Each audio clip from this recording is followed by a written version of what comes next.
ایک عملی چیزیں ہوتی ہیں جن کو کفر کہا گیا، وہ کفر اصغر بھی ہے، یہ کفر اکبر ہوتا ہے جو اس کو ملت اسلامیہ سے خارج کر دیتا ہے۔ اس کے لیے آئیے دیکھیے کہ کیا اصول اور کیا قواعد ہیں۔ امام ابن حزم الاندلسی، اب میں نے جو قول دے رہا ہوں آپ کو، وہ زیادہ تر ان ائمہ کے جو زمانے ہیں اس زمانے کی ترجیح کے ساتھ، اس کی ترتیب زمانی کے ساتھ میں دے رہا ہوں اقوال۔ امام ابن حزم الاندلسی نے بیان کیا اپنی کتاب الفصل فی الملل والاہواء والنحل، اس کے صفحہ 138 جلد 3 پہ وہ بیان کرتے ہیں، میں اب اس کو وہ کہتے ہیں کہ اب تکفیر کی میں بحث پر اصولی بحث سمجھا رہا ہوں، اصولی کہ تکفیر کے قواعد کیا ہیں، اور اس سے آپ کے کئی عقدے کھلیں گے، پوری زندگی کا ایک علمی طرز عمل واضح ہوگا۔ وہ کہتے ہیں کہ حق بات یہ ہے، حق کو هو ان کل من ثبت له عقد الاسلام، یعنی جس شخص کا مسلمان ہونا پہلے ثابت ہے، فإنه لا يزول عنه الا بنص او اجماع وإما بالدعوى والافتراء فلا۔ پہلا قاعدہ بیان کیا کہ جو مسلمان ہے تو اس کے اسلام کو زائل کرنے کے لیے اس پر نص شرعی چاہیے یا اجماع قطعی چاہیے۔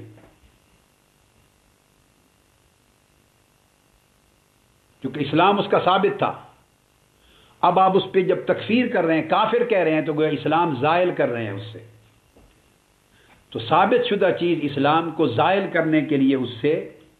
اسی درجے کی دلیل چاہیے، اور وہ نص قطعی یا اجماع قطعی، نص صریح یا اجماع قطعی۔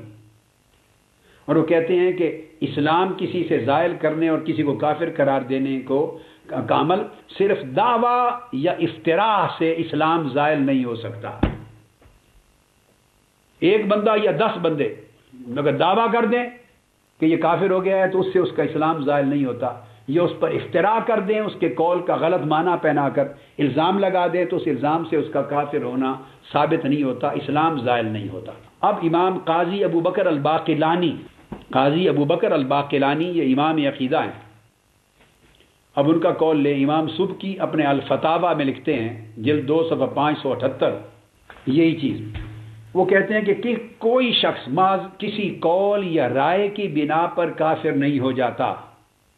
پہلا قول تو میں نے امام ابن حزم کا دیا جو جلد 3 صفحہ 138 کا الفصل فی الملل والاہواء والنحل ہے،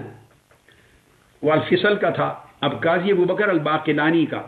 قول دے رہا ہوں جس کو امام سبکی نے الفتاوی میں لیا، وہ یہ کہ کوئی شخص کسی قول یا رائے سے کافر نہیں ہو جاتا جب تک تمام مسلمان اہل علم کا اس بات پر تمام کا اجماع نہ ہو جائے کہ یہ قول اور رائے یا یہ جو بات کہی ہے اس سے کسی کا کافر ہو جانا یقینی ہے۔ کافر ہی کہہ سکتا ہے جب اس بات پر اجماع ہو جائے سب کا اور اختلاف نہ رہے کہ جو یہ قول کہے گا وہ کافر ہو جائے گا، اس کے کفر میں کوئی شک اور اختلاف نہ رہے، تو تب جا کے اس کے بارے میں تکفیر کا قول ہوگا۔ اسی طرح امام ابن عبد البر نے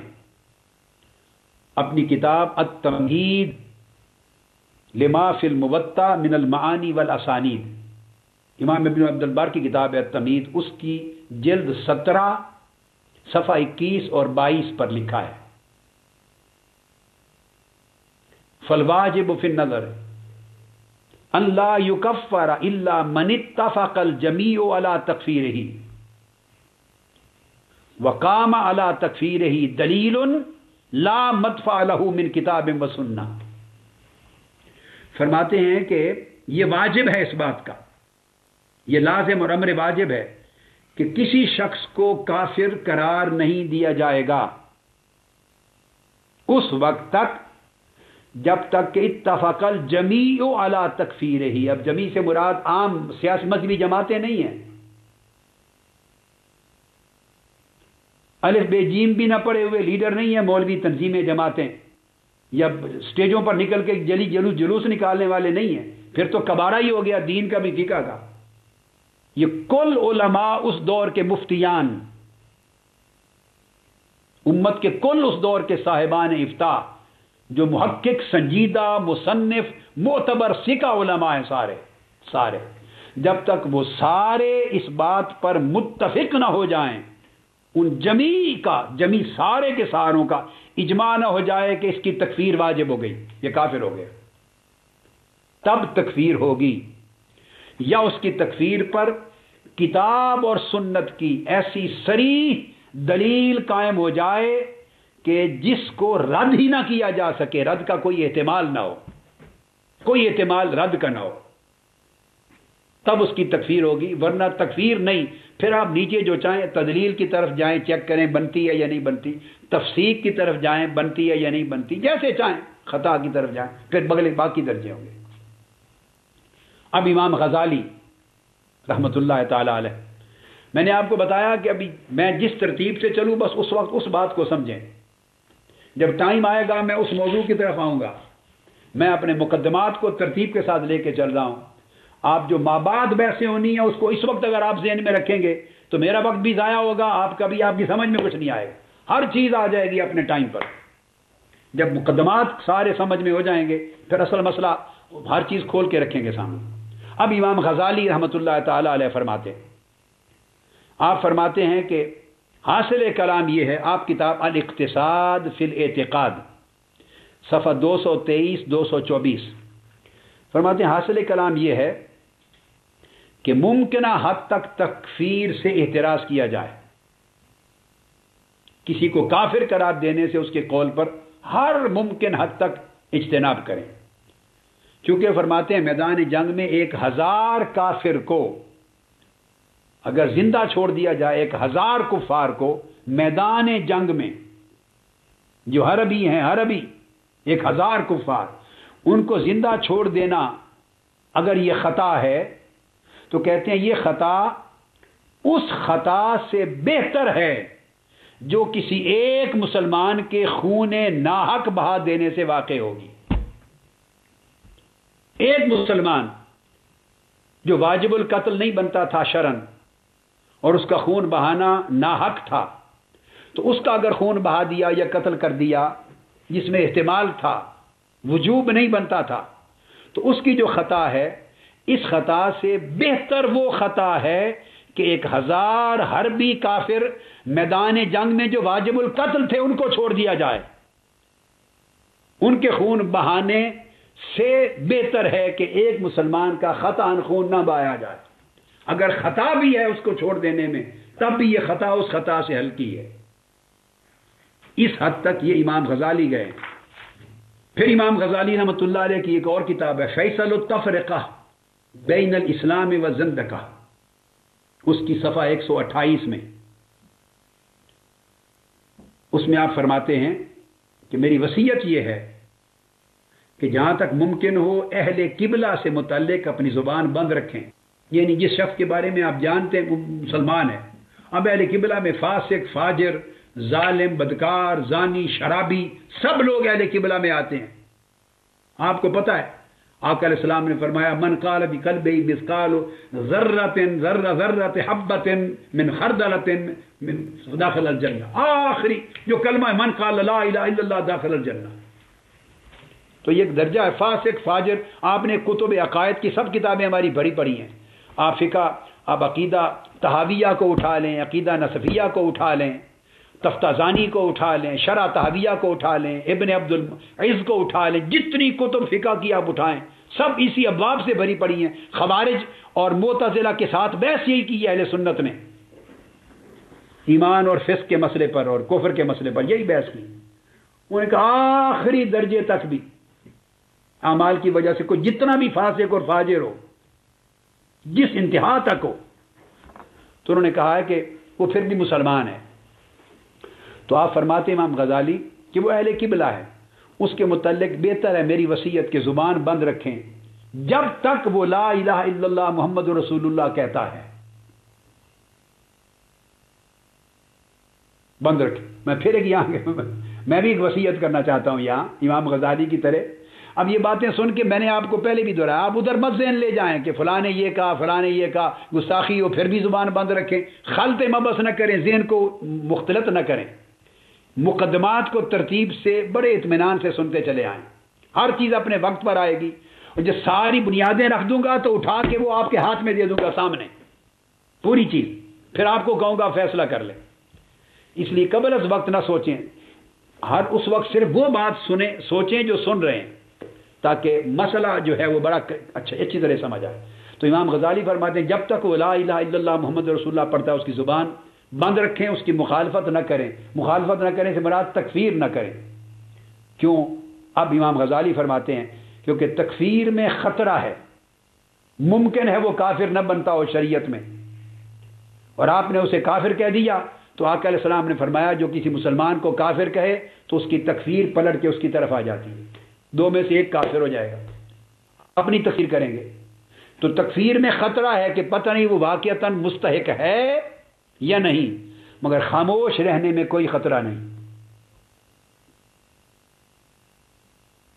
خاموش میں آپ سے باز پرس نہیں ہوگی،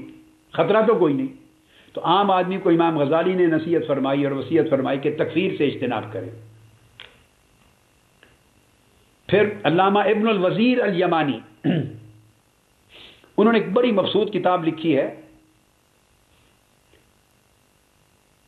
تو اس میں وہ بیان کرتے ہیں، وہ کہتے ہیں کہ اثار الحق علی الخلق فی رد خلافات، بے شک جن کے کفر کے بارے میں اختلاف ہو، ان فی الحکم بتکفیر المختلف فی کفرہم مفسدۃ بینہ، جس شخص کے کفر میں اختلاف ہو جائے کہ یہ کافر بنتا ہے یا نہیں بنتا، جس کی تکفیر پر اختلاف ہو جائے، فرمایا اس پر حکم تکفیر لگانے میں نیرا فساد ہے اور یہ خلاف احتیاط ہے۔ تکفیر اس وقت کریں جب کوئی اختلاف اور احتمال نہ بچے، اور اگر اختلاف ہو تو فرمایا تب بھی تکفیر کرنے میں فساد ہے۔ اور پھر فرماتے ہیں کہ بے شک عفو درگزر کرنا، نظر انداز کر دینا، اگر اس میں خطا کر رہے ہیں کہ نظر انداز کرنا بھی خطا ہے اگر، تو کہنا فرماتے ہیں کہ یہ خطا اس کو سزا دینے میں خطا سے بہتر ہے، اس کو کافر کہنے میں اگر خطا ہے تو اس سے درگزر کر دینے والی خطا بہتر ہے۔ اب امام زرکشی بیان فرماتے ہیں، تحفۃ المحتاج فی شرح المنہاج جلد 9 صفحہ 88، امام زرکشی، ابن حجر الہیتمی نے یہ اپنی کتاب میں بیان کیا، امام ابن حجر نے امام زرکشی کا قول، فرماتے ہیں کہ اس طرف متوجہ ہونا چاہیے کہ اس شخص سے احتیاط برتی جائے، امام ابن حجر فرما رہے ہیں امام زرکشی کا قول، اس شخص سے بچا جائے جو تکفیر میں عجلت کرتا ہے، ایسے مولویوں سے، ایسے دینی رہنماؤں سے بچیں، ان سے اجتناب کریں جو تکفیر کے اطلاق میں عجلت کرتے ہیں، یہ امام ابن حجر نے بیان فرمایا۔ اب یہ جتنے میں کوٹ کر رہا ہوں یہ سب گستاخان رسول تھے، یعنی ان کے اندر غیرت دین نہیں تھی، غیرت حرمت رسول نہیں تھی، یہ اصول وضع کر رہے ہیں۔ بھئی اصول اس لیے ہوتے ہیں کہ حکم لگانے سے پہلے اصول کام آتے ہیں، جب حکم لگ گیا اور بغیر اشکال کے، احتمال کے، اختلاف کے کسی کا گستاخ رسول ہونا ثابت ہو گیا تو پھر یہ ساری بحث ریلیونٹ ہو گئی، پھر تو وہ کافر ہو گیا، اس پر حد واجب ہو گئی، قتل۔ وہ بات کرتے ہیں کہ اس کا ثابت کرنا اور تکفیر کا حکم لگانا کہ کیا اس قول سے یا اس فعل سے وہ کافر بنتا ہے، یا کیا یہ کفر صریح ہے یا نہیں، یہ گستاخی، اہانت، تسب و شتم رسول ہے یا نہیں، یہ حکم لگانا جس سے وہ کافر ہو جائے اور خارج از ملت اسلامیہ ہو جائے، اس میں کہتے ہیں کہ 1000 احتیاط برتیں پہلے، یہ اس بحث سے متعلق ہے۔ اور جو اجرت کرتا ہے، تیزی سے جٹ لگا دیتا ہے کافر فتویٰ، اس سے بچیں، اس سے احتیاط کرتے ہیں، کیونکہ اس بارے میں یہ خدشہ لاحق رہتا ہے کہ وہ خود کہیں کفر نہ کر بیٹھے، کفر میں اجرت کرنے والا خود کفر نہ کر بیٹھے۔ کیوں؟ کہ ایک مسلمان کو اگر ناحق کافر کہہ دیا تو کفر پلٹ کے خود اس پر آ جائے گا۔ خواب وہ فاسق و فاجر ہی کیوں نہیں تھا.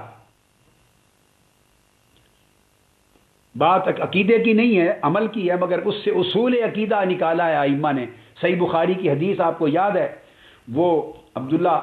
جس کو الحمار کہتے تھے، ایک صحابی جس نے 2-3 بار شراب پی اور حد جاری ہوئی، شراب پی حد جاری ہوئی. صحیح بخاری میں ایک روز صحابہ کرام اس پر لعنت بھیج رہے تھے، فقط لعنت کی تھی،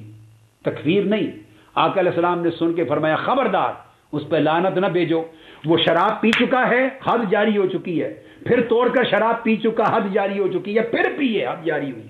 اب بار بار آقا علیہ السلام کے زمانے میں شراب پینا اور حد جاری ہونا، اس میں کوئی شک نہیں ہے،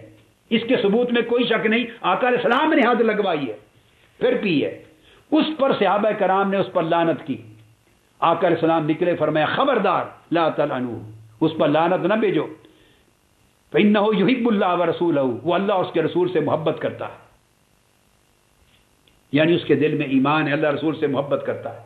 اس پر ہمارے ائمہ نے کتابیں بھر دی ہیں. گو بحث تو کی ہے فسق سے، فسق فجور سے، فعل حرام سے کافر نہیں ہوتا، مگر بات لعن کی تھی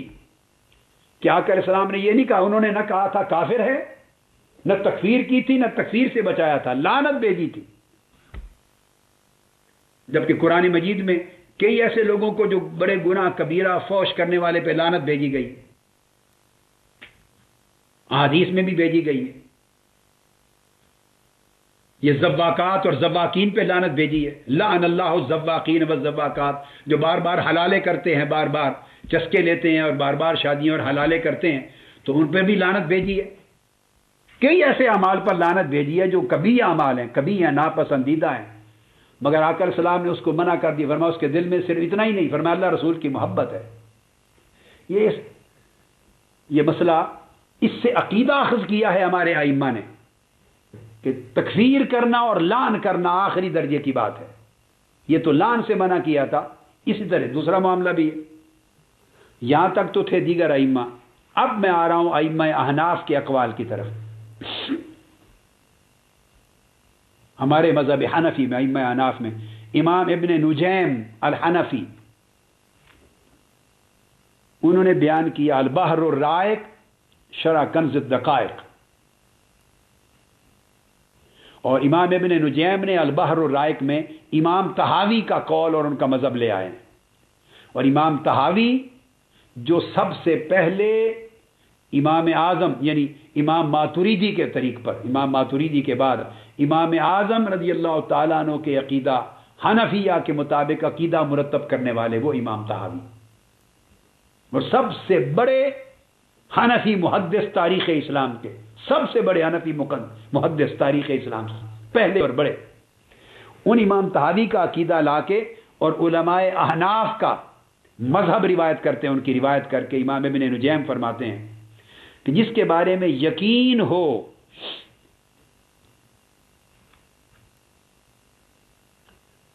کہ وہ مرتد ہے، صرف اسی پر ارتداد کا حکم لگایا جائے. ما تیقن انہ ردۃ یحکم بہا بہ، 100% یقین ہو کہ یہ مرتد ہو گیا، اس پر ارتداد کا حکم لگایا جائے.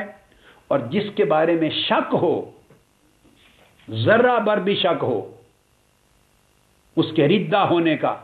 تو لا یحکم بہا، اگر معمولی سا بھی شک ہو ذرہ بر تو اس پر ارتداد کا حکم نہ لگایا جائے. اس کے قول، اس کے کلمات میں اگر معمولی شک بھی ہو، اختلاف پیدا ہو جائے، بھئی یہاں یہ بنتا ہے گستاخی، کوئی کہے نہیں بنتا، بھئی اس میں یہ مختلف معنی کا احتمال ہے، اس میں یہ معنی ہے، اس کا اشارہ ادھر ہے، دوسرا کہے نہیں ہے، جس میں شک پیدا ہو جائے کہ یہ مرتد اور کافر ہوا یا نہیں ہوا،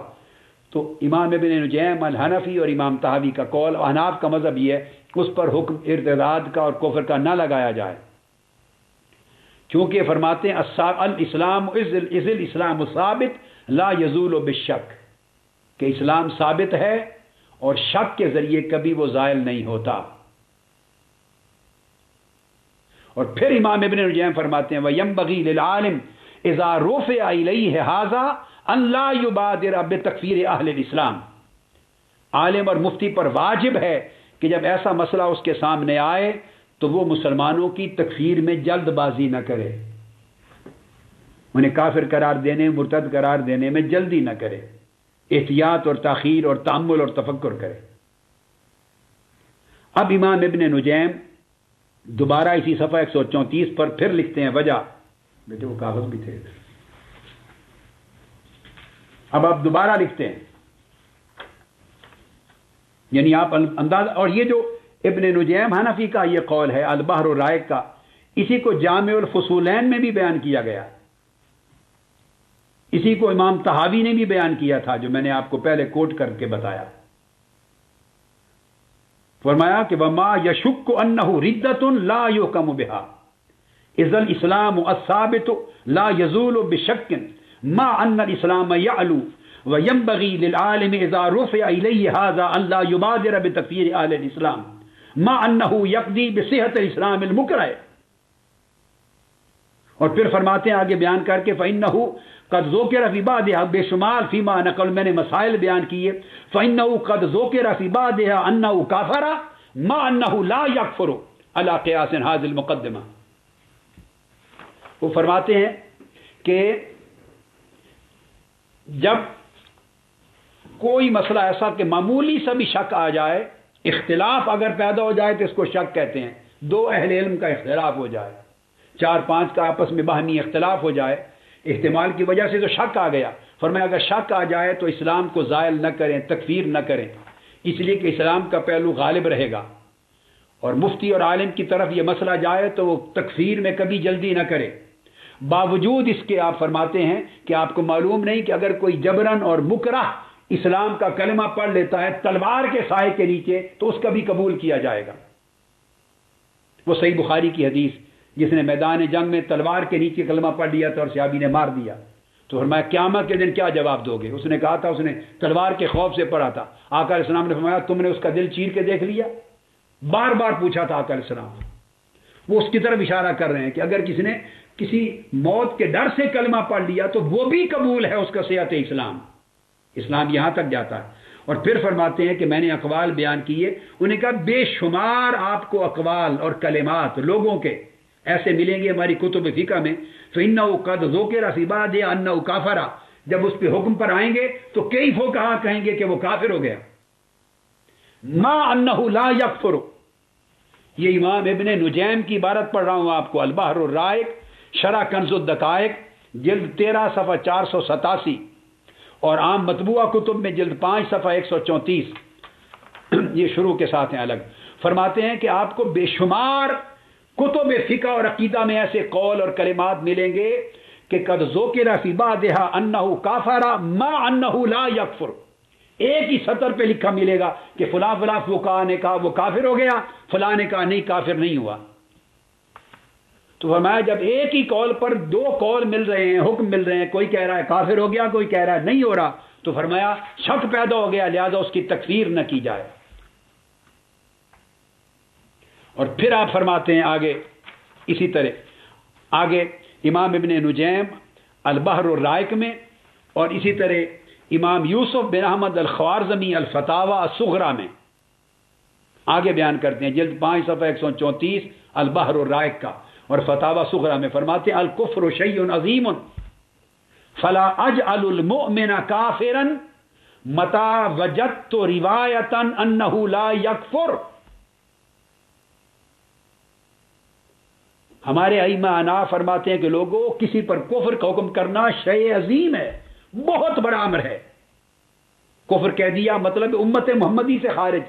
ملت اسلامیہ سے خارج، کافر، مرتد، واجب القتل، نہ جنازہ نہ دفن، اتنا بڑا حکم لگانا۔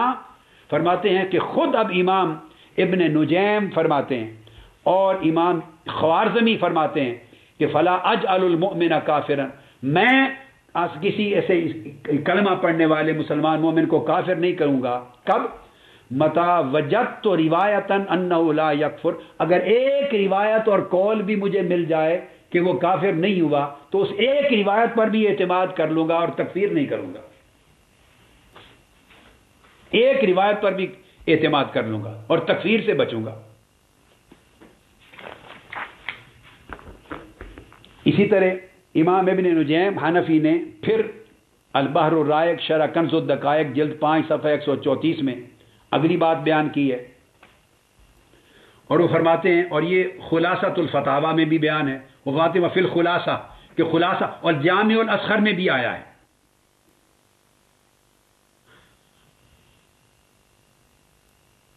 جامع الاصغر کا بھی قول لاتے ہیں، بار بار وہ چیزوں پہ لاتے ہیں کہ کئی کلمہ ایسے ہوتے ہیں، قد اطلق الرجل کلمۃ الکفر عمدا قال بعض اصحابنا لا یکفر وقال بعضهم یکفر، یہ الجامع الاصغر کے کلمات ہیں کہ کسی ایک شخص نے کلمہ کہا، کلمہ کفر، میں آگے اس کی بھی وضاحت کروں گا، ایک کلمہ کہا تو قال بعض اصحابنا لا یکفر، ہمارے فقہائے احناف میں بعض نے اس پر کہا کہ کافر نہیں ہوا، وقال بعضهم یکفر، بعض نے کہا کافر ہو گیا۔ اس قسم کی مثالوں کو دے کر پھر آگے آپ بیان کرتے ہیں کہ فی الخلاصۃ وغیرہ وَإِذَا كَانَ فِي الْمَسْأَلَةِ وُجُوهٌ توجب التکفیر ووجہ واحد یمنع التکفیر، فرماتے ہیں اگر ایک مسئلہ یا قول کسی کا کلمات ایک کیس آپ کے سامنے آئے جس میں بہت سے اسباب اور وجوہ اور دلائل وجوہ ایسے ہوں جو توجب التکفیر، جو اس کے کافر ہونے کو واجب کرتے ہیں، بہت سی وجوہ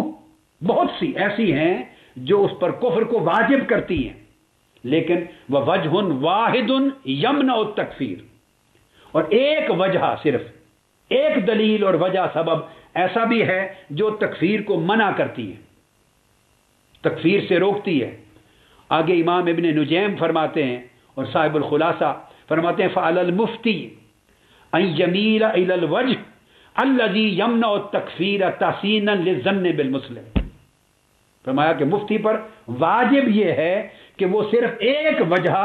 جو اس کے کافر ہونے سے روکتی ہے اس کو اپنائے، اور کافر کفر کو واجب کرنے والی بے شمار وجوہ کو چھوڑ دے، کثیر وجوہ جن سے وجوب کفر ہوتا ہے چھوڑ دے، اور ایک وجہ یا دلیل یا سبب جس سے وہ کفر کے فتوے سے بچتا ہے اس کو اپنا لے، اس میں حسن ظن ہے۔ اور پھر آپ فرماتے ہیں وفی التتار خانیہ، فتاوی تتار خانیہ میں ہے لا یکفر بالمحتمل، لا یکفر بالمحتمل لأن الكفر نہایت فی العقوبہ فیستدعی نہایت فی الجنایہ ومع الاحتمال لا نہایہ، فرماتے ہیں کہ اگر کوئی کلام کسی کا یا قول ایسا ہو جس میں کئی معنی کا احتمال ہو، کلام محتمل ہو، کئی معنی کا احتمال ہو، تو فتاوی تاتار خانیہ میں ہے کہ اس صورت میں لا یکفر، وہ شخص کافر نہیں ہوگا جس میں اس نے ایسا قول کہا کہ کئی معنی کا، کفر کا احتمال بھی ہو سکتا ہے اور کفر کا نہیں بھی ہو سکتا، احتمالات ہو سکتے ہیں، تو فرمایا کہ وہ کافر نہیں ہوگا کیونکہ کفر سزا کی انتہا ہے، لأن الکفر نہایت فی العقوبہ، فرمایا اسلام میں سزا کی انتہا ہے کفر، چونکہ مسلمان تھا کفر کیا تو مرتد ہو گیا، اور انتہا قتل ہے، انتہائی سزا، فرمایا لہذا اس کی انتہائی سزا کے لیے اس کے جرم کا بھی انتہائی طریق پر ثابت ہو جانا لازم ہے، انتہائی طریق پر، اور انتہائی طریق سے مطلب یہ ہے کہ نہ کوئی شک رہے، نہ کوئی احتمال رہے، نہ کوئی اختلاف رہے، اور کلام محتمل نہ رہے، اور فرمایا کہ اگر احتمال آ جائے ومال احتمال لا نہایہ، اگر احتمال آ جائے، اب دیکھو نا یہ بحث کرتے ہیں جی، وہ اس سے فلاں نے یہ کہا، فلاں نے یہ کہا، اس سے یہ پتہ چلتا ہے، دوسرا کہنے والا کہہ رہا ہے بھی اس سے یہ پتہ نہیں چلتا۔ اگر آپ 100 آدمیوں کے سامنے رکھ دیں اور 100 اہل علم ہو، علمائی کے سامنے رکھ دیں اور سب سنجیدہ اہل علم ہو، گلی کوچوں کے تماشا باز لوگ نہ ہو، سنجیدہ اہل علم فقہا اساتذہ، ان کے سامنے رکھ دیں، 100 میں 50 ممکن ہے یہ کہیں گے کہ اس سے احتمال کفر کا پیدا ہوتا ہے، 50 کہیں گے ہرگز پیدا نہیں ہوتا۔ جب اتنا اختلاف آ جائے احتمال کی وجہ سے تو وہ کہتے ہیں کہ وہ ہرگز کافر نہیں ہوگا، اس کی تکفیر نہیں کر سکتی، جائز نہیں۔ یہ احناف کے ائمہ کی ساری آراء اور ان کے حوالہ جات دی ہے میں نے۔ اور پھر اسی طرح وہ کہتے ہیں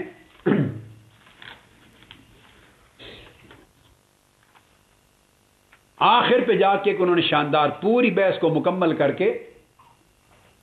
پوری بحث کو وہ فرماتے ہیں کہ اس میں اختلاف ہے چونکہ اس مسئلے پر والذی تحرر انہ لا یفتیٰ بتکفیر مسلم، اینڈ پر جا کے فتویٰ اور مذہب بیان کرتے ہیں. مذہب امام ابن نجیم بھی اور صاحب الخلاصہ بھی اور صاحب امام خوارزمی بھی صاحب الفتاوی والاصغر، تمام ائمہ فقہا اینڈ پر ہر ایک نے اسی ایک عبارت کو فقہ کی ہر کتاب میں نقل کر دی.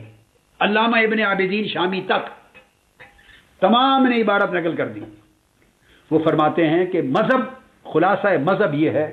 کہ انہ لا یفتیٰ بتکفیر مسلم، کسی ایسے مسلمان کی تکفیر پر فتویٰ نہیں دیا جائے گا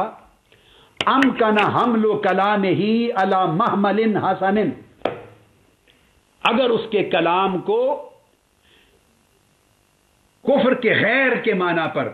یعنی صحیح معنی پر جس سے کفر ثابت نہیں ہوتا، اس پر محمول کرنے کا امکان بھی اگر ہو تو وہ کافر نہیں ہوگا. باپ اندازہ کر لیں. میں وہ ابھی آپ کو وہ کال نہیں دکھاؤں گا، اس کے بعد میں گستاخی کیا ہے، گستاخی رسول براہ راست اس کی تاریخ پر آؤں گا قاضی یاز اور ائمہ سے. وہ جب پڑھ لیں گے تو پھر میں آؤں گا اس بندے کے کال کی طرف جس کا مسئلہ زیر بحث ہے کہ اس کے کہنے سے وہ شخص جسے مار دیا گیا وہ گستاخ رسول اور کافر و مرتد ہوا یا نہیں. پھر آپ کے سامنے رکھوں گا جب آپ ساری عبارات اور تصریحات کو پڑھ چکیں گے. ممکن ہے آپ کا ذہن ابھی بن رہا ہو،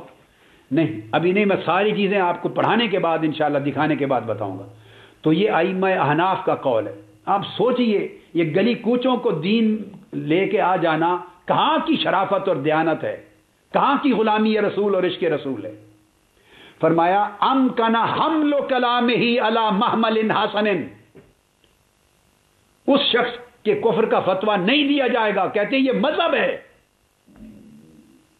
آج کے بعد پھر یہ لوگ مذہب حنفی سے لا تعلقی کا اعلان کر دیں، خارج ہو جائیں مذہب سے، ان سارے ائمہ کو معاذ اللہ کافر قرار دے دیں. اگر ان میں غیرت دین نہیں تھی، ان ائمہ میں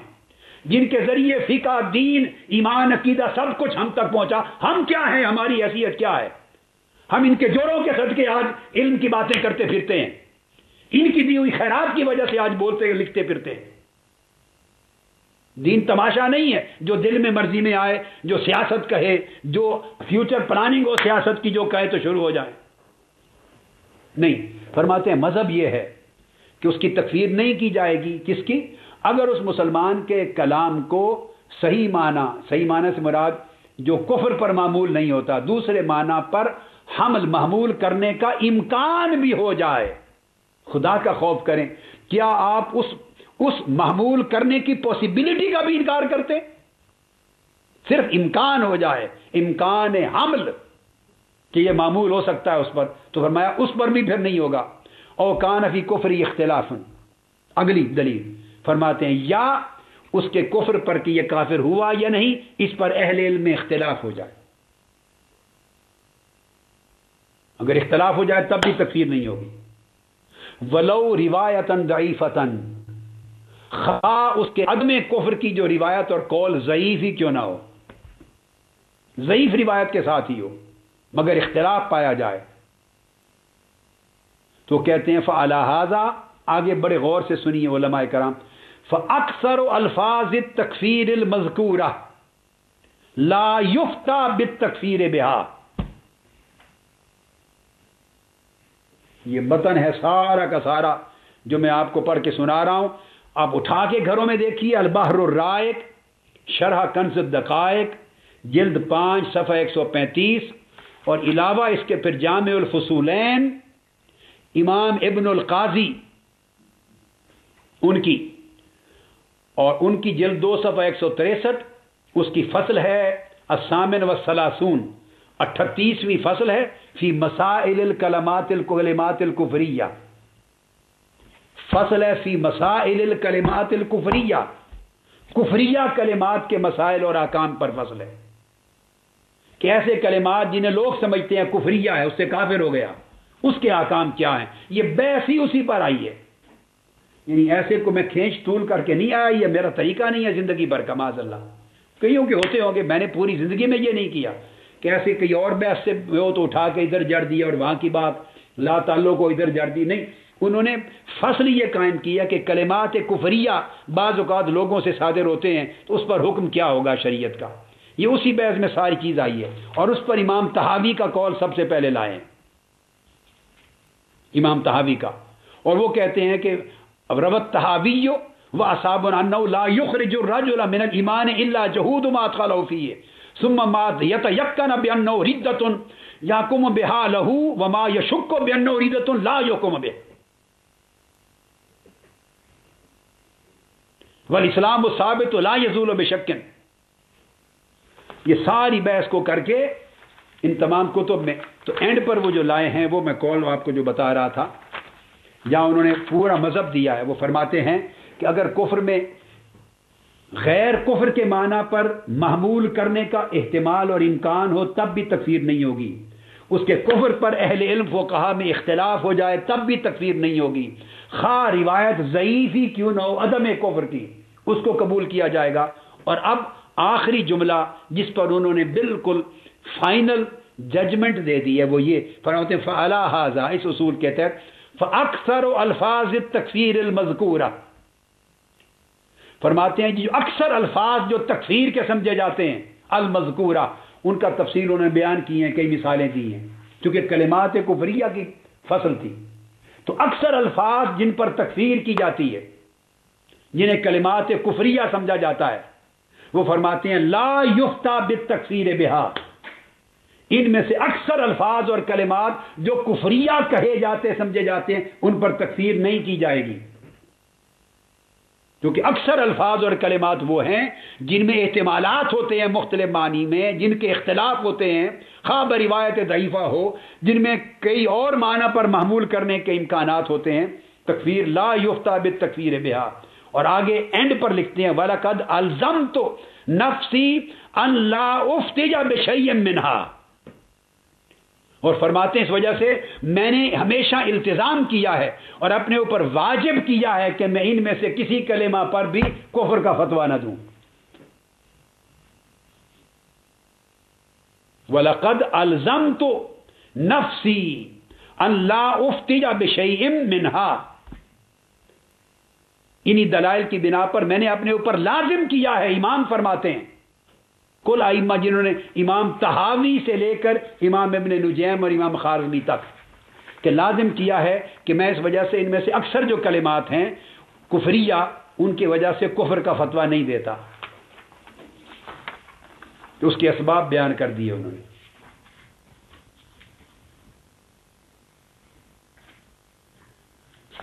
یہ تھا۔ اب اسی طرح کے میں باقی ان اقوال کو چھوڑتا ہوں بے شمار، چونکہ اس پہ علامہ شوکانی کے بھی اسی طرح کے آگے اقوال ہیں بڑی تفصیل کے ساتھ، پھر شیخ عبد الرحمن الجزیری نے مذاہب اربعہ کے اندر پورے مذاہب اربعہ کے اقوال دیے ہیں، اور خاص طور پہ انہوں نے مذہب حنفی کا ذکر کیا ہے۔ علامہ عبد الرحمن الجزیری الفقہ علی المذاہب الاربعہ جلد 4 صفحہ 229، اور وہ کہتے ہیں کہ احناف محققین نے اس امر کی صراحت کی، حنفیہ نے، احناف نے سب سے پہلا جملہ انہوں نے یہ دیا ہے فالمحققون من الحنفیۃ صرحوا بانه لا يجوز تکفیر المسلم الا اذا لم يمكن تعویل کلامه، فرماتے ہیں کہ محققین حنفیہ نے اس امر کی صراحت کی ہے کہ جہاں تک کسی شخص کے قول کی تعویل ممکن ہو،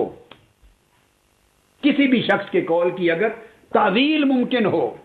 یعنی اسے کسی دوسرے معنی پر محمول کیا جا سکے، احتمال موجود ہو، تعویل غیر کفر کی ہو سکے، تو فرمایا ممکن ہو تو ایسے کلمہ کو کہنے والے شخص کو کافر قرار نہیں دیا جائے گا، اور اسے کافر قرار دینا جائز نہیں، لا یجوز ہو۔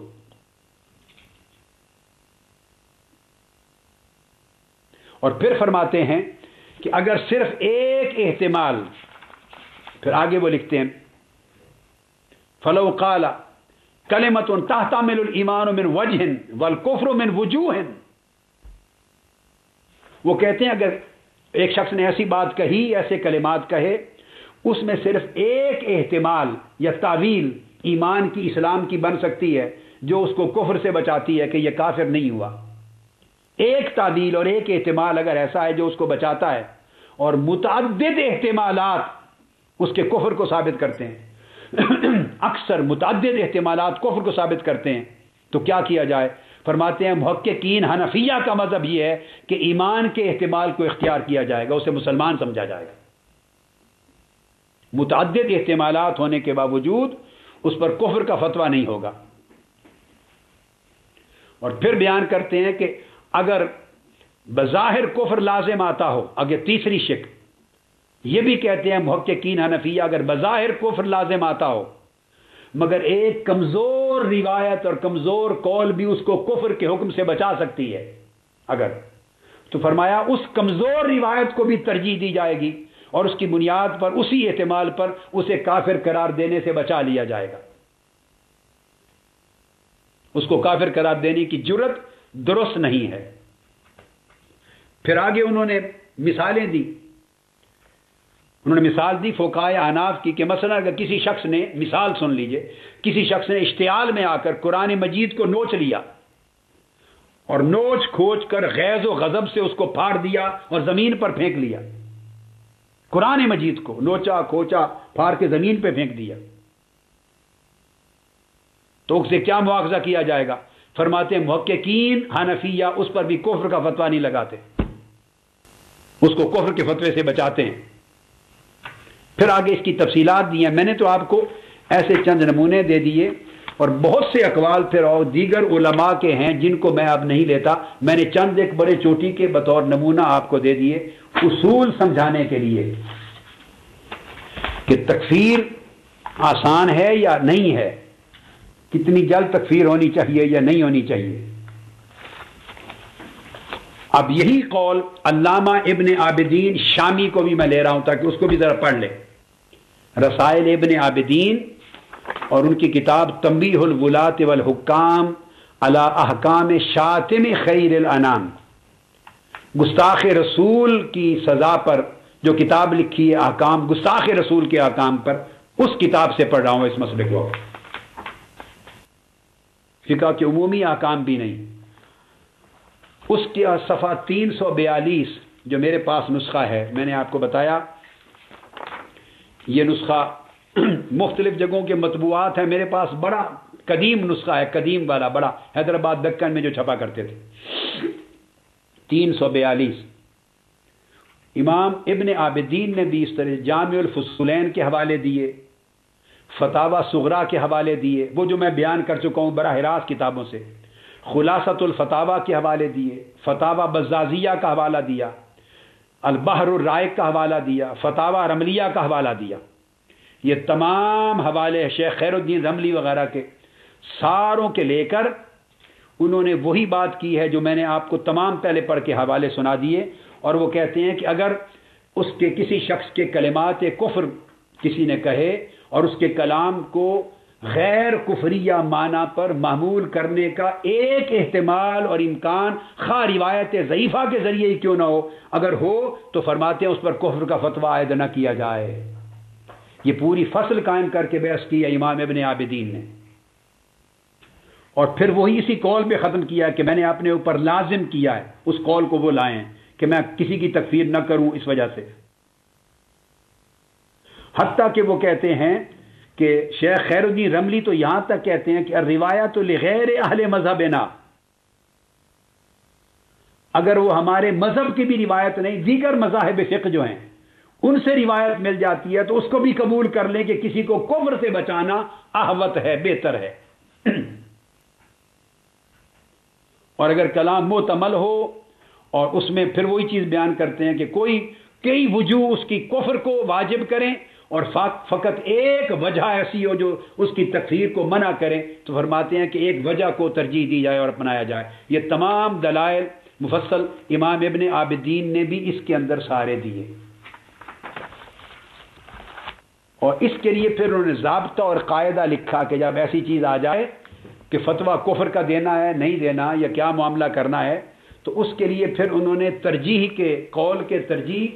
اور اس فتویٰ کے اختیار کرنے اور کون سے مذہب کو اختیار کرنے کے اصول وضع کیے. پھر وہ بھی میں آگے کسی موقع پر انشاءاللہ آپ کو بتاؤں گا جب اختلاف مذاہب آتا ہے. لیکن چلو چونکہ اب میں براہ راست آگے گستاخی کی تعریف کے موضوع پر آ رہا ہوں تو میرا خیال ہے اس کو یہ چیز بھی اصول کو بیان کر لوں تو ختم کر لوں تو اچھا ہی ہے. یہ ایک علمی اصولی چیز ہے. جب اختلاف آ جائیں کئی کہیں کافر ہے کئی کہیں کافر نہیں ہے, کوئی کفر کی قول کرے کوئی کفر کا قول نہ کرے, تعویلات دیں, کوئی مختلف احتمال یہ بیان کرے کوئی دوسرا بیان کرے. جب ایسے اختلاف مذہب میں آ جائے, اقوال میں آ جائے, تو امام ابن عابدین شامی نے صفحہ 344 پر اور 345 پر قواعد بیان کیے ہیں تنبیہ الولاۃ والحکام میں علی احکام شاتم خیر الانام. یعنی یہ ذہن میں رکھ لیں کہ یہ ساری بحثیں گستاخ رسول کے حکم کے اوپر لکھی گئی کتاب کی ہیں. تو فرماتے ہیں اگر ایسے اختلاف آ جائیں تو سب سے پہلے یہ دیکھا جائے کہ امام اعظم کے مذہب کے ساتھ, امام اعظم کے قول کے ساتھ اگر صاحبین میں سے کوئی ایک ہو تو اسے اپنا لیا جائے. یعنی خواہ شیخین کا قول بن جائے خواہ طرفین کا قول بن جائے. یعنی امام اعظم کے ساتھ امام ابو یوسف ہو تو شیخین ہو اپنا لیا جائے, یا امام اعظم کے ساتھ امام محمد ہو تو پھر اس کو طرفین کہیں گے اپنا لیا جائے. احد الصاحبین آ جائے تو اپنا لیں. اور اگر تینوں کے تینوں ایک پر متفق ہوں تو عدول جائز ہی نہیں ہے. امام اعظم اور صاحبین دونوں ایک قول پر ہوں تو پھر اس سے ہٹنا جائز ہی نہیں. ایک طریقہ ہے. اگر اختلاف آ جائے تو کس طرح رفع کیا جائے, اقوال ترجیح کس قول کو دی جائے. پھر فرماتے ہیں آگے اگر متقدمین اور متاخرین میں اختلاف آ جائے, متقدمین کا ایک قول الگ ہے اور متاخرین کا الگ ہے, تو متقدمین کے قول کو اپنایا جائے, ان سے عدول نہ کیا جائے اور متاخرین کی طرف نہ جایا جائے. دوسرا اصول. تیسرا اصول فرماتے ہیں اگر اختلاف آ جائے متون اصلیہ اور ان کی شروع میں, کہ جو متون اصلیہ ہیں فقہ کے, ان کے اندر جو قواعد آئے ہیں اور بیان اور احکام ان میں, اور پھر ان کے جو شارحین ہیں شروع میں, ان دو میں اختلاف, چونکہ کئی بار شارح صاحب متن سے اختلاف کرتا ہے, کئی بار ایسا ہے. اگر ان میں اختلاف آ جائے تو فرماتے ہیں کہ متون کو اختیار کیا جائے, شارحین کو نہیں, اس لیے کہ متون ظاہر المذہب کو نقل کرتے ہیں, متون ظاہر مذہب کو نقل کرتے ہیں. پھر چوتھا اصول بیان کرتے ہیں, وہ یہ فرماتے ہیں اگر فقہاء مجتہدین کا ایک قول ہو اور غیر مجتہدین فقہاء کا ایک قول ہو, ہمارے ہی احناف میں یا دیگر ائمہ میں مذہب میں بین الفقہاء اختلاف ہے, تو دیکھیں کہ جو مجتہدین فقہاء ہیں اوپر, مجتہد فی الشرع, مجتہد فی المذہب, مجتہد فی المسائل, مجتہد فقہاء جو اقوال ہیں ان کو اختیار کیا جائے, اور جو غیر مجتہدین ہیں فقہاء ان کے اقوال کو ترک کر دیا جائے, ان کو ترجیح نہ دی جائے. اور یہاں آج کا عالم یہ ہے کہ مجتہدین غیر مجتہدین تو کیا, یہ جو جاہلین عامیین اور حاکین ہیں اور حاتبین, وہ زور دے رہے ہیں کہ ہماری بات کو مانا جائے. علم کا تو جنازہ نکال دیا ہے. اب پانچواں اصول سمجھیں, بڑا اہم. اب امام ابن عابدین شامی نے پانچواں اصول یہ دیا, فرماتے ہیں اگر کسی کے کفر کے اوپر اور ارتداد ہے کہ اس قول سے یہ کافر ہو گیا, یہ مرتد ہو گیا, واجب القتل ہے یا نہیں ہے, اس طرح کا اختلاف جب آ جائے تو پھر آپ پانچواں اصول دیتے ہیں, سن لیں صفحہ نمبر 344 پر. فرمایا کہ پھر اس قول کو اختیار کریں جس میں کسی کی جان و مال کی حفاظت ہوتی ہو, اس قول کو مقدم رکھا جائے. اگر دو قول مل جائیں الگ الگ تو جس قول میں کسی کی جان کی حفاظت ہوتی ہو یا مال کی, اس قول کو مقدم رکھا جائے, اور جو قول قتل کے وجوب پر دلالت کرتا ہو اس کو ترک کر دیا جائے, اور جو قول قتل سے بچاتا ہے کسی کو, یعنی کفر سے اور قتل سے بچاتا ہے, اس قول کو اپنا لیا جائے. اب آپ اندازہ کر لیں. اس لیے فرماتے ہیں کہ آگے امام ابن عابدین شامی بڑی ایک عجیب مثال دی ہے, شاندار, اسی صفحہ 344 پر تنبیہ الولاۃ والاحکام والحکام. فرماتے ہیں کہ ان امر الدم میں خطر و عظیم, اس لیے کہ کسی کا خون لے لینا, جان مار دینا, قتل کافر قرار دینا, پھر اس کے قتل کا واجب القتل کہنا اور قتل کر دینا, اتنا بڑا امر ہے کہ آپ نے فرمایا حتی لو فتح الامام حصنا او بلدتا وعلم ان فيها مسلما لا يحل له قتل احد من اهلها لاحتمال ان يكون المقتول هو المسلم. وہ کہتے ہیں کہ اتنا بڑا حکم ہے کسی کی جان بچانے کا جو مسلمان تھا، اس کی جان بچانے کا، کہ اگر مسلمان فوج، حکمران، بادشاہ غیر مسلموں کا، کافروں کا قلعہ فتح کر لیں یا کوئی شہر فتح کر لیں دوران محاربہ، دوران حرب، اب وہ فتح کر لیں تو محارب ہیں، حربی ہیں سامنے اور داخل ہو جائیں، فرماتے ہیں کہ اس میں وہ سارے لوگ غیر مسلم، محارب ہوں، حربی، کفار ہوں، اور ان کو قتل کر دینا چاہتا ہو فوج یا امام، مگر ان کو اتنا علم ہو کہ ان ساروں میں ایک مسلمان ہے، ان محارب کفار میں، حربی کفار میں ایک مسلمان بھی ہے، اور پہچان نہ ہو کہ وہ مسلمان کون سا ہے، بقایا سینکڑوں حربی کفار ہیں، محارب کفار، ایک مسلمان ہے. امام ابن عابدین نے لکھا ہے کہ ایمان، اسلام اور مذہب یہ ہے کہ اس ایک کو جس کی پہچان نہیں کر سکا مسلمان کی جان بچانے کے لیے سینکڑوں حربی کافروں کو چھوڑ دیا جائے، قتل نہ کیا جائے. حالت حرب میں، حالت جنگ میں سینکڑوں محارب کفار کو قلعہ یا شہر فتح کرنے کے بعد چھوڑ دیا جائے، اس احتمال سے کہ کہیں ایک وہ مسلمان نہ مارا جائے. اس اصول کے تحت کہ اس ایک مسلمان کا خون بچانے کے لیے اگر اتنی بڑی خطا بھی کرنی پڑے، سینکڑوں ہزاروں محارب جنگی کفار کو ترک کرنے کی تو وہ کر لے اور ایک کا جان بچا لے. یہ امام ابن عابدین نے اس اصول کی وضاحت میں یہ مثال دی کہ اس قول کو اپنا لیں جس سے کسی کی جان بچتی ہو اور قتل سے بچتا ہو، اس قول کو اپنایا جائے. اور پھر فرماتے ہیں وَلَوْ فَرَدْنَا أَنَّ هَذِهِ النُّقُولَ قَدْ تَعَارَضَتْ فَالْأَحْوَطُ فِي حَقِّنَا أَنْ لَا نَقْتُلَهُ لِعَدَمِ الْجَزْمِ بِأَنَّهُ مُسْتَحِقُّ الْقَتْلِ. پھر فرماتے ہیں اگر ایسی بہت سی نقول، اقوال، روایات آ جائیں جن میں تعارض آ جائے تو فرماتے ہیں ہمارے نزدیک جو احوط ہے، سب سے زیادہ احتیاط اس میں ہے کہ ہم قتل نہ کریں، یعنی کفر اور قتل کا فتویٰ نہ دیں. اس لیے بڑی خاص بات کی ہے لعدم الجزم بأنه مستحق القتل فإنه إذا دار الأمر بين تركه مع استحقاقه للقتل وبين قتله مع عدم استحقاقه له، اگر دو کے درمیان دو احتمال آ جائیں، ایک یہ بہت غور طلب جزیہ بیان کیا امام ابن عابدین نے، فرماتے ہیں ایک طرف یہ ہے کہ ایک شخص مستحق کے قتل ہے، اگر ایک امر دو چیزوں کے درمیان آ جائے اختلاف کہ ترک کیا جائے اس کے قتل کو، ما استحقاق ہی للقتل، ہے مستحق کے قتل، وہ شخص اپنے کسی قول و فعل کی وجہ سے مستحق کے قتل ہو گیا، مستوجب قتل ہے،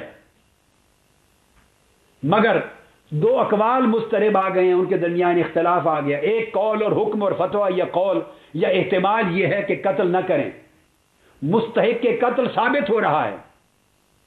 تو عدم جزم پیدا ہو گئی ہے، اس میں تیقن کی صورت نہیں رہی، اور ایک یہ ہے کہ ترک کر دیں اس کا قتل کرنا مستحق کے قتل ہونے کے باوجود، ایک طرف یہ صورت ہو اور ایک طرف یہ ہے کہ کسی کو قتل کر دینا غیر مستحق کے قتل ہونے کے باوجود، یعنی ایک شخص ایسے کو قتل کرنا جو بالجزم اور بالیقین مستحق کے قتل نہ تھا، اس کو قتل کرنا ایک صورت، اور دوسری طرف ایک شخص جو بالجزم مستحق کے قتل تھا، واجب القتل تھا، مگر کسی احتمال سے اس کے قتل کو ترک کر دینا، فتویٰ نہ دینا قتل کا، ایک طرف یہ صورت ہو اور ایک طرف یہ صورت ہو کہ جو مستحق کے قتل نہ تھا اس کو قتل کرنا. تو انہوں نے فرمایا کہ جو مستحق کے قتل تھا اس کے قتل کو ترک کر دینا، اس میں احتیاط زیادہ ہے، اس کو اپنا لیا جائے، کہیں غلط احتمال کی وجہ سے غیر مستحق کے قتل مارا نہ جائے. یہ امام ابن عابدین نے مثال قائم کر کے کہ امر دو اقوال کے درمیان آ جائے تو کیا کریں؟ تو کہتے ہیں کہ پھر ایک شخص مستحق کے قتل ہے تو اس کا ترک کر دینا قتل سے یہ، اور ایک مستحق کے قتل نہیں اور اس کو قتل کر دینا، فرمایا اس کی بجائے اس شخص کو چھوڑ دیا جائے قتل کرنے سے اور کفر طاقت کے فتوے سے جو مستحق تو ہے مگر اس کا ترک کر دینے کی خطا اس خطا سے زیادہ بڑی ہے۔ فرماتے ہیں ہمارا مذہب یہ ہے۔ اس لیے پھر آگے فرماتے ہیں کہ قاضی ایاز نے بھی شفا میں لکھا اس لیے کہ 1000 کافر کو جو واجب القتل تھے ان کے قتل کو ترک کر دینے کی خطا، قال فی الشفاء والخطا فی ترک 1000 کافر اہون من الخطاء فی سفک من دم مسلم واحد۔ فرمایا اس لیے کہ قاضی ایاز فرماتے ہیں کہ 1000 کافر جو واجب القتل ہیں ان 1000 کافروں کے قتل کا ترک کر دینا اگر خطا ہے، اور ادھر ایک مسلمان کو قتل کرنے میں اگر خطا بنتی ہے احتمال کی وجہ سے، تو کہتے ہیں ایک مسلمان کے قتل کی خطا بہت زیادہ باری ہے 1000 واجب القتل کافروں کے قتل کے ترک کر دینے کی خطا سے۔ ایک خون کو بچا لیا جائے، اگر 1000 کافر بھی چھوٹتے ہو تو چھوٹ جائے۔ یہ اس قول کی وضاحت میں انہوں نے بیان کیا۔ پھر آگے یہ 7واں اور 8واں قول تھا۔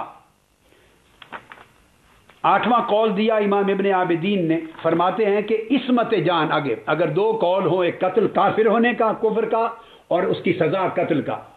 اور دوسرا احتمال ہو یا قول ہو عدم کفر کا اور اس کی جان بچانے کا، تو کس کو اپنایا جائے؟ اصول دیتے ہیں، فرماتے ہیں عصمت جان مقطوع ہے، یعنی کسی شخص کی جان بچانا اور اس کے خون بہانے سے روکنا یہ مقطوع ہے، قطعی حکم ہے شریعت کا، اور اس کا ازالہ شریعت کے امر قاطع کے بغیر ممکن نہیں ہے۔ جس طرح بندہ ایک مسلمان اس کا خون بہانا حرام ہے، اور آقا علیہ السلام نے خطبۃ الوداع میں فرما دیا تھا ان دماءکم واموالکم واعراضکم حرام علیکم کحرمت یومکم ھذا وکحرمت بلدکم ھذا کحرمت شہرکم ھذا، اور قرآن مجید نے کہا ایک جان کا قتل انسانیت کا قتل ہے، فرمایا چونکہ جان کی حفاظت مقطوع ہے، امر مقطوع ہے، قطعی۔ اب اس کا ازالہ کرنے کے لیے کہ اس کے قتل کا حکم ہو، اس کے لیے اتنا ہی امر قطعی شریعت کا چاہیے، اور ادلہ شریعہ اتنی قطعی ہوں کہ امام ابن عابدین کہتے ہیں کہ ان میں نہ تو تعارض ہو، نہ اختلاف ہو، اور نہ تعویل کا احتمال ہو۔ 3 چیزیں سن لیں، یعنی ایک شخص نے ایک قول کہا تو سب سے پہلے اس میں تعارض بھی نہ ہو اقوال کا کہ یہ کافر ہے، کوئی کہے نہیں کافر بنتا ہے نہیں بنتا، تعارض بھی نہ ہو اقوال میں، ادلہ شریعہ کے اعتبار سے استدلال کا بھی تعارض نہ آئے، اور پھر تعویل کا احتمال بھی نہ ہو، تعویل کا احتمال بھی نہ ہو، اور تمام ادلہ شریعہ بغیر تعارض کے، بغیر شک کے، بغیر احتمال کے، بغیر تعویل کے، امکان کے، کلیتاً قطعیت کے ساتھ اس کے قتل کو واجب کریں تو تب جا کے عصمت جان کا حکم زائل ہوگا۔ اور اگر تعارض آ جائے، احتمالین آ جائیں، تعویل کا امکان آ جائے، مختلف اقوال آ جائیں، اختلاف آ جائے، یہ ساری چیزیں قطعیت کو زائل کر دیتی ہیں، اور جب قطعیت ختم ہو گئی تو عصمت جان کا قطعی ہونا قائم رہا، پھر آپ اس پر کفر اور قتل کا فتویٰ نہیں دے سکتے۔ یہ تو ائمہ کے طریقے ہیں، فقہا کے، ائمہ کے، مجتہدین کے، اصحاب تخریج کے، اصحاب ترجیح کے، اصحاب تمییز کے، مفتیان اسلام کے، اور اکابر حنفیہ کے۔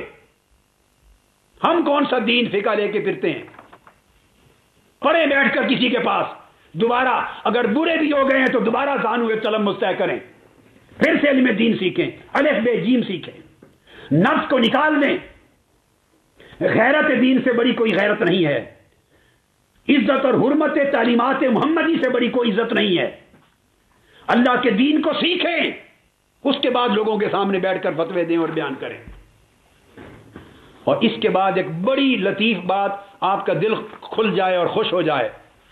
جس کو آج بنایا جاتا ہے. مجھے کسی صاحب نے، ایک مفتی صاحب نے، انہوں نے ٹیلی فون کیا تھا چند دن پہلے پاکستان سے، سندھ سے. بس کہ آپ نے یہ بات کس بنیاد پر کہی؟ تو 45 منٹ گفتگو رہی. میں نے ان کو سارے دلائل سمجھائے. میں نے کہا فلاں فلاں فلاں کتاب آپ کو بتا رہا ہوں. ان سے یہ باتیں نہیں کی. میں نے کہا فلاں فلاں کتاب پڑھ لیں ہماری، اور ان کتابوں کو پڑھ کے پھر جس شخص کا مسئلہ ہے کہ اس کا قول، اس نے یہ کہا تھا وہ کافر ہوا، واجب القتل تھا یا نہیں تھا، اس کے بعد اس کے اقوال کو پڑھ لیں اور مجھے پھر کال بیک کریں. پھر مجھے بتائیں ایمانداری سے ان کتابوں کو پڑھنے کے بعد آپ کی رائے کیا ہے. کو پونا گھنٹہ گفتگو کے بعد جب میں نے یہ باتیں ان کو اصرار سے کہہ لی بار بار، تو مجھے وہ کہنے لگے علم کو چھوڑیں، تحقیق کو چھوڑیں، بتائیں عشق کیا کہتا ہے. میں نے کہا استغفر اللہ العظیم، عشق قرآن و سنت کے علم سے اندھی چیز کا نام ہے؟ یہی تو سارا مرنا ہے. کیا آپ نے باغیچے اطفال بنا دیا ہے دین کو؟ پھر اس کے جواب کہتے ہیں آپ تو عاشق رسول ہیں، عاشقان رسول کے جذبات مجروح. میں نے کہا میں قاضی ایاز سے بڑا عاشق رسول نہیں ہوں. میں جتنا بھی عاشق رسول ہوں قاضی ایاز سے چھوٹا ہوں. میں مراکش جا کے ان کے مزار کے قدموں کو چومتا ہوں. ان کے عشق رسول کی عظمت کی گرد کو بھی نہیں پہنچتا. میں ان سے بڑا عاشق رسول نہیں. میں نے کہا ان کی کتاب ہی پڑھ لیں. فصلیں میں نے بتا دی، آپ کو بھی پڑھاؤں گا، وہ میں ساری فصل پڑھاؤں گا، اور اس کے بعد مجھے کال کر کے بتا دے کہ جو کچھ میں نے کہا درست ہے یا غلط ہے. صرف اتنا کام کر لیں. انہوں نے کہا چھوڑیے کتابوں کو، دیکھی ہوئی ہیں. عشق کیا کہتا ہے؟ اب اس عشق کا جواب سن لیں. امام ابن عابدین نے دیا ہے.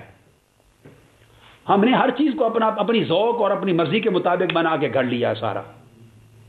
امام ابن عابدین نے عشق کو بھی لیا ہے یہاں. یہ آپ کی دلچسپی کی چیز ہوگی. اور امام ابن صفحہ 344 پر پھر امام ابن عابدین کہتے ہیں فعلینا، آپ سنیے توجہ سے، بڑی ایمان افروز جملہ آ رہا ہے. فرماتے امام ابن عابدین فعلینا ان نتوقف ولا نقول،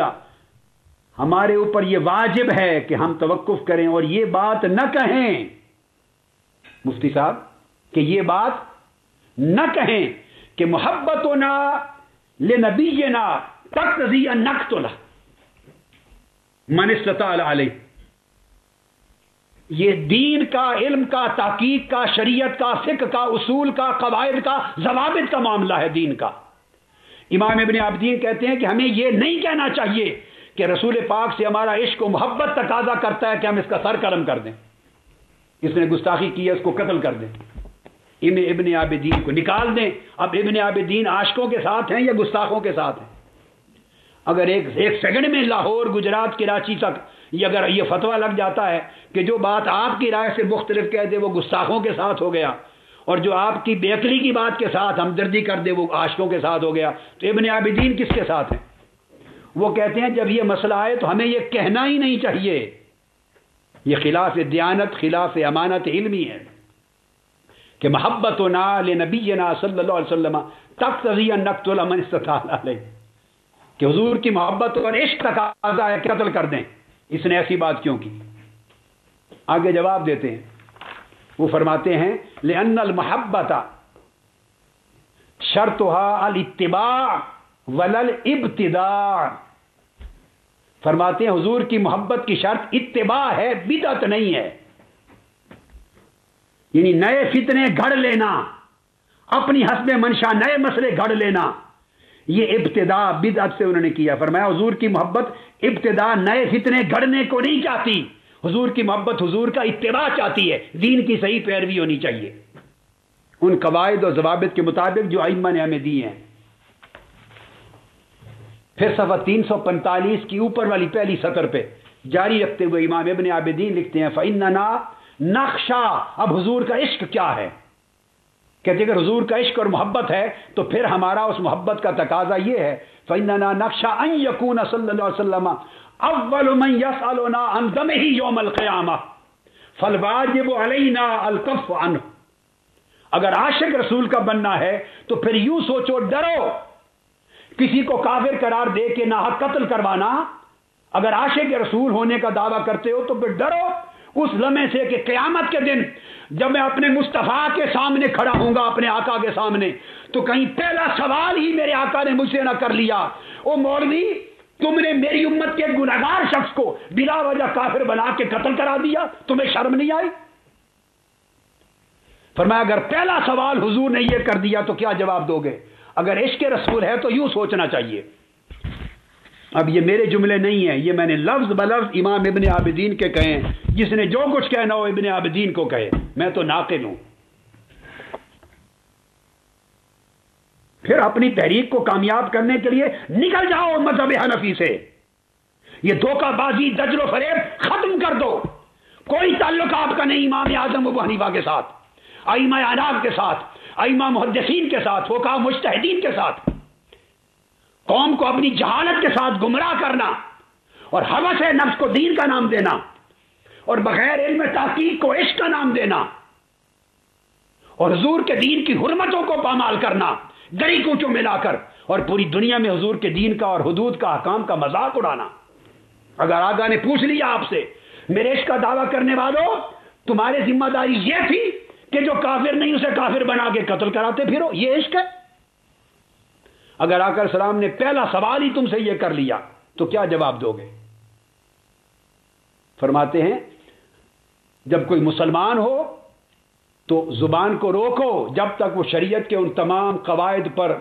بغیر شک کے، بغیر احتمال کے، بغیر امکان تعویل کے، بغیر تعارض کے، بغیر اختلاف کے، جب ادلہ شریعہ سے قطعی طور پر بغیر کسی اور احتمال کے جب تک کافر ثابت نہ ہو جائے کہ وہ ہر شک زائل ہو اور اس کے اسلام کا زوال کر دے، اس وقت تک کسی کے اوپر فتویٰ نہ دو۔ اگر لگا دیا تو پھر فرماتے ہیں کہ رہ گئے کہ اس کے دل میں کیا تھا، اس کی نیت کیا تھی، تو فرمایا کہ اس کے امر کو الی عالم سرائر چھوڑ دو، اس کی دلوں کی بات اللہ پر چھوڑ دو، اللہ بہتر جانتا ہے کہ اس کے یہ کہتے ہوئے دل میں کیا تھا۔ ہاں اگر گستاخی صریح ثابت ہو جائے پھر کسی نیت کا اعتبار نہیں ہے، پھر کوئی احتمال نہیں ہے، پھر کوئی تعویل نہیں ہے۔ میں اس پر آؤں گا، چونکہ اس کی اگلی بحث ہماری آ رہی ہے گستاخی کیا ہوتی ہے، کیسے بنتی ہے۔ اگر صحیح کلمہ سے صریح گستاخی ثابت ہو جائے پھر کوئی تعویل نہیں، کوئی احتمال نہیں، کوئی شک، کوئی مسئلہ ہی نہیں، ہر چیز اڑ جاتی ہے۔ اگر صراحتاً حضور کی شان ایکس میں گستاخی اس نے کر دی ہو ڈائریکٹ یا انڈائریکٹ، اور اگر وہ نہیں ہے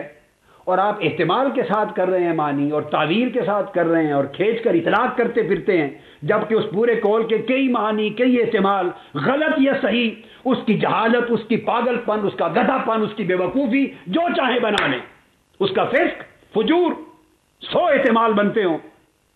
تو ان میں کفر کے احتمال کو لے کے واجب القتل کر دینا یہ حضور کا عشق بھی نہیں اور حضور کے دین کا علم بھی نہیں۔ یہ انہوں نے آخری فیصلہ کیا کہ یہ قلبی نیت عالم سرائر کو چھوڑ دیں، وہ آپ فیصلے نہ کریں اس پر۔ اب یہ بیان کر لینے کے بعد اب ہم آتے ہیں اس چیز پر، مجھے بتا دیں شاید یہ دوسری نشست کرنی پڑے، مگر آج میں اس مجلس پر ضرور بات کو کروں گا ختم، صرف یہ سمجھا کے کہ اہانت رسول کیا ہوتی ہے، گستاخی رسول کیا ہے، تاکہ ایک نشست اور کریں گے، کوئی دن ابھی آج طے کر لیں گے، مگر اس نشست کا اختتام میں اس تعریف کو مکمل کیے بغیر نہیں کرنا چاہتا تاکہ مضمون کسی جہت سے نامکمل نہ رہے، یہ نشست بھی ایک انجام تک پہنچے کہ محض کہہ دینا، یہ میں نے عرض کر دیا تھا گستاخ رسول کی سزا مختلف بھی نہیں، حضور کا گستاخ کافر ہے،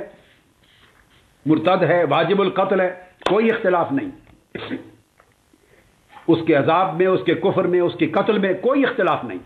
یہ بحث ہی نہیں ہے۔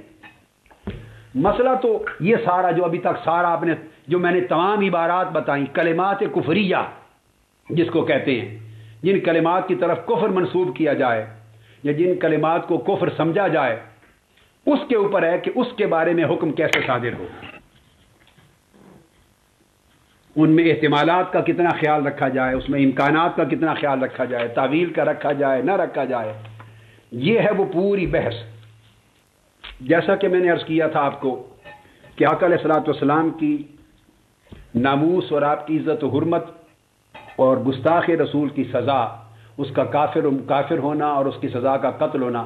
اس پر جتنا جامع قاضی ایاز رحمۃ اللہ تعالی علیہ نے لکھا ہے،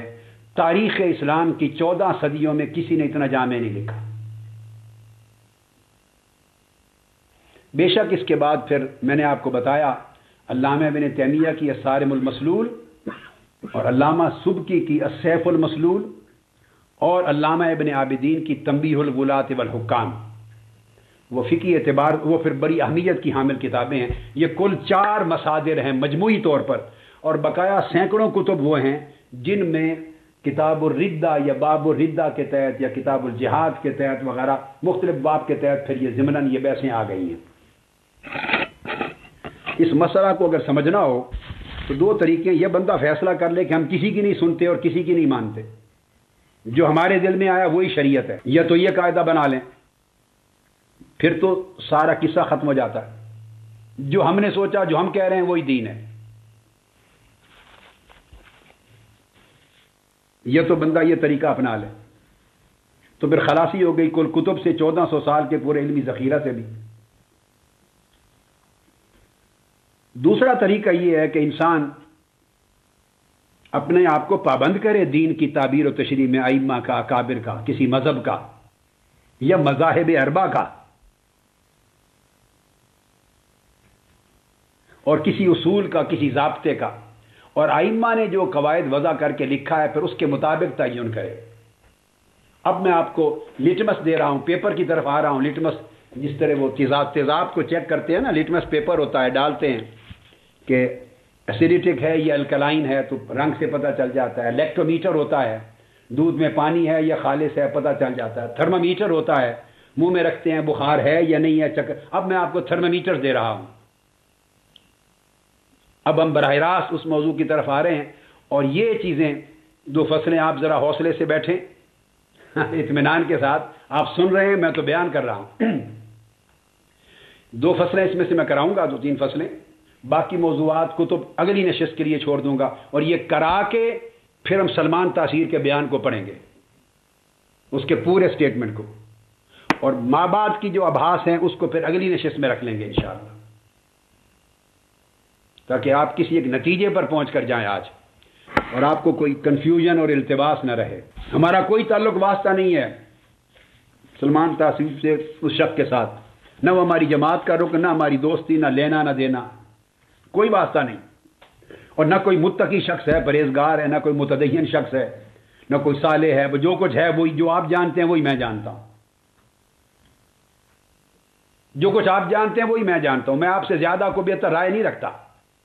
یہ بات واضح ہونی چاہیے۔ بدقسمتی صرف یہ ہے آپ میں اور ہماری سوچ میں فرق یہ ہے کہ ہم ایمانداری سے سوچتے ہیں، دیانتداری سے سوچتے ہیں، عدل سے سوچتے ہیں۔ آپ بدقسمتی سے بعض اوقات ان چیزوں کے قریب نہیں آنا چاہتے، جو آپ کی طبیعت میں آ گیا بس وہ فائنل ہے۔ میں نے عرض کیا کوئی فاسق ہو، فاجر ہو، شرابی ہو، زانی ہو، بدکار ہو، جو کچھ ہو، فاسق گناہگار بھی ہے، وہ مسلمان ہے۔ ہماری کل کتب عقائد کی ہزاروں صفحے 1400 سال کے اس موضوع پر بھرے پڑے ہیں، اور خوارج اور معتزلہ سے بحثیں یہی رہی ہیں ساری عمر اہل سنت کی، ساری زندگی ساری بحث یہی رہی۔ وہ مسلمان نہیں سمجھتے تھے فسق و فجور کرنے والے، گناہ کبیرہ کے مرتکب کو، اور اہل سنت مسلمان سمجھتے ہیں۔ وہ فسق کو المنزلۃ بین المنزلتین سمجھتے تھے کہ مومن اور کافر کے درمیان ایک تیسری منزل ہے، فاسق، فسق۔ وہ نہ مسلمان نہ کافر، یہ معتزلہ کہتے تھے۔ خوارج بالکل خارج کرتے تھے، وہ تیسری منزل نہیں، خارج از اسلام۔ معتزلہ اسلام اور کفر کے درمیان تیسری منزل بناتے تھے، اور ہمارا اہل سنت کا عقیدہ پوری عمر بحثیں بھری پڑی ہیں ہماری کتب عقائد ساری جو آپ درسوں میں پڑھتے اور پڑھاتے ہیں کہ وہ مسلمان ہیں اور مومن ہیں۔ امام ماتریدی کی کتابیں اٹھائیے، کتاب العدلہ اٹھائیے، کتاب التوحید اٹھائیے، تفسیر ماتریدی اٹھائیے، امام طحاوی کا عقیدہ طحاویہ اٹھائیے، شرح عقیدہ طحاویہ اٹھائیے، ابن عبد العز کی اٹھائیے، ملا علی قاری کا شرح عقیدہ طحاویہ اٹھائیے، امام نصفی کو اٹھائیے، شرح تفتازانی اٹھائیے، جو عقائد کی کتاب اٹھا لیں ہماری، شرح مواقف کو اٹھائیے، شرح مقاصد کو اٹھائیے، جو بھی اٹھا لیں۔ 1400 سال میں ساری جنگ یہ رہی ہے علم کی۔ انہوں نے کہا جو جتنا بھی فاسق و فاجر ہے، وہ مسلمانی سے خارج نہیں ہے، ایمان اور اسلام سے خارج نہیں ہے۔ تو ہماری بات صرف اتنی ہے کہ ہم جب ایک فیصلہ کرتے ہیں تو اس کے پوری زندگی کے طور اطوار، طریقے اور اس کے عمل کو، سیکولرزم کو، ان چیزوں کو نہیں سامنے رکھتے، ہم کیس ٹو کیس۔ ایک کال کیا، وہ سارا کچھ کر کے بھی مسلمان ہے ایک شخص، اس کال سے ایک کال اگر گستاخی کا کال کیا تو وہ کافر ہو گیا۔ شراب اس کو اسلام سے نہیں نکال سکی، بدکاری نہیں نکال سکی، چور ہے تو چوری نہیں نکال سکی، کوئی ڈاکو ہے ڈاکہ زنی نہیں نکال سکی۔ اس سے بڑے بڑے بھی سرتاج بیٹھے ہیں آپ کے سروں پر اس ملک میں حکمران بن کر، کردار کے اعتبار سے دیکھنا ہو اور بے دینی کے اعتبار سے دیکھنا ہو، اور آپ میں سے انہی میں سے کئی ان کے نیچے تنخواہیں بھی لے رہے ہیں، بیٹھے ہیں ان کے پاس، ان کی حکومتوں میں شامل ہیں، مختلف عہدوں میں شامل ہیں، مناصب پہ شامل ہیں اور ان کے ماتحت کام کر رہے ہیں۔ اس کو نہیں دیکھنا، کوئی عمل بد اس کو نہیں نکال سکا اسلام سے۔ ایک شے نکال دیتی، اگر اس نے آقا علیہ السلام کی گستاخی کر دی ہوتی، اس گستاخی کے ایک جملے سے وہ اسلام سے خارج ہو جاتا، اور دنیا کی کوئی طاقت اسے دائرہ اسلام میں داخل نہ رکھ سکتی۔ اب کل فسق و فجور اور گناہ کبیرہ اور جرائم مل کے اسے اسلام سے نکال نہیں سکے تھے، فاسق و فاجر بنا سکے تھے، مگر گستاخی کا ایک کلمہ اس کو کافر بنا جاتا ہے۔ یہ اتنا بڑا کلمہ ہے۔ اب بحث صرف اس کے تعین کی ہے کہ کس کلمہ سے گستاخی ہوتی ہے، کس سے نہیں ہوتی۔ اور جب ہم اہانت رسول کہتے ہیں کہ فلاں گستاخ رسول ہو گیا، اس نے گستاخی رسول کی، تو اس کا معنی کیا ہے؟ گستاخی میں کیا کیا لوازمات ہیں؟ لہذا یہ شفا کو اب آپ میں درسن دے رہا ہوں آپ کو، الشفا شریف ہے، اس کا الباب الاول ہے، اس موضوع پر فی بیان ما ہوا فی حق ہی علیہ السلام سب او نقص من تعرید او نص، یعنی تعرید اور تصریح، نص سے مراد تصریح، کہ کیا چیز، کیا کلمات اور کیا قول آقا علیہ السلام کی شان میں سب اور نقص یعنی گستاخی تصور ہوگا۔ یہ پورا باب اس موضوع پر ہے۔ آج میں شفا شریف پر ختم کروں گا، باقی بہت مواد ہے ابھی، اس موضوع کو کریں گے مکمل، پوری زندگی کے لیے آپ کے کام آئے گا۔ تو میں نے آپ کو عرض کیا کہ یہ تو ائمہ سے سیکھیں اور پڑھیں، اور جو قواعد انہوں نے دی ہیں اس کے مطابق فیصلہ کریں، اور یہی طریقہ ہے۔ اگر یہ نہیں تو پھر فتنہ ہے، فساد ہے، پھر کوئی دین نہیں ہے۔ کہتے ہیں خواہ وہ کلمہ تصریحاً ہو یعنی صراحت کے ساتھ، خواہ تعریضاً خلاف صراحت ہو، اشارے میں ہو،